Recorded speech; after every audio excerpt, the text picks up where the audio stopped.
Welcome to Talmudic Treasures. Today we're learning Kiddushin, page 2, which is the very beginning of this new tractate.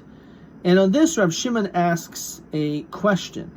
In the Torah, it tells us, Ki yikach ish isha, when a man goes and literally pursues and acquires, so to speak, a wife. On this, he wonders, why does it write it in that particular way? Let it say the other way around, that she pursues him.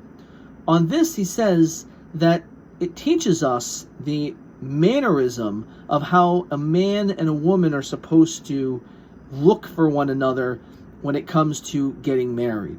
He says that, at least then, it was the way of a man to pursue a woman, and it's not the way of a woman to go and pursue a man.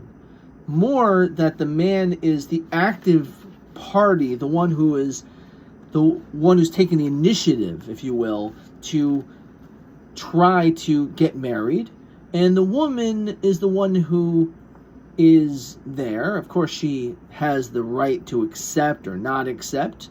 If she's not interested in marrying this person, certainly she has no obligation to do so. But this is the typical approach. And on this, the Talmud tells us it's based on the very beginning of the book of Genesis. He says that when it comes to a person in general who loses an object, something which is of great value, so it's constantly weighing on your mind, and therefore you're going to do whatever it takes and pursue that object that you lost. Not that the object is something in which will pursue the owner, but rather the person who lost the object will pursue the object. So in this, it's explained that when Adam was born, we know he was born alone, and only afterwards Chava, or Eve, was born after him. Now, how was she created? She was actually created from a part of Adam, namely from one of his ribs, from his side.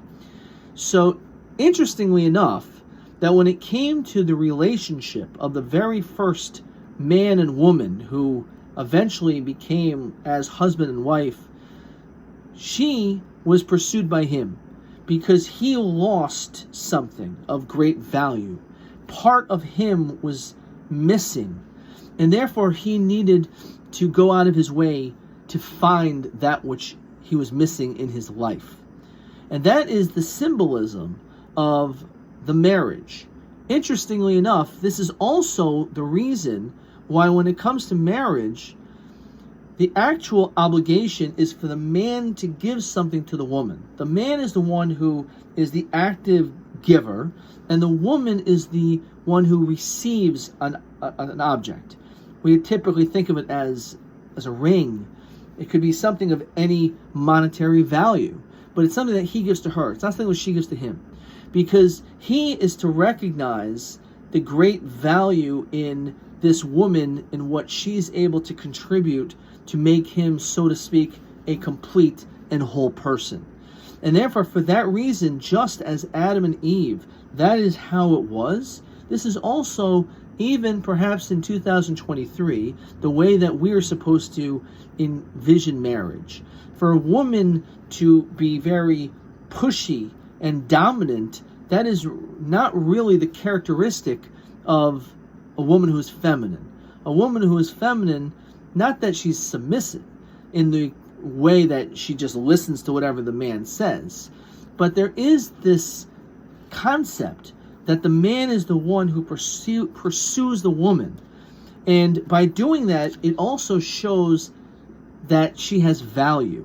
The fact that he is looking for this lost thing in his life, therefore, if he pushes hard to try to be able to marry her, that shows that she is someone who really is important and special. And therefore, if she instead does not act that way, but she acts in a cheapened manner by pursuing him, so that doesn't demonstrate his connection and his desire to be with her.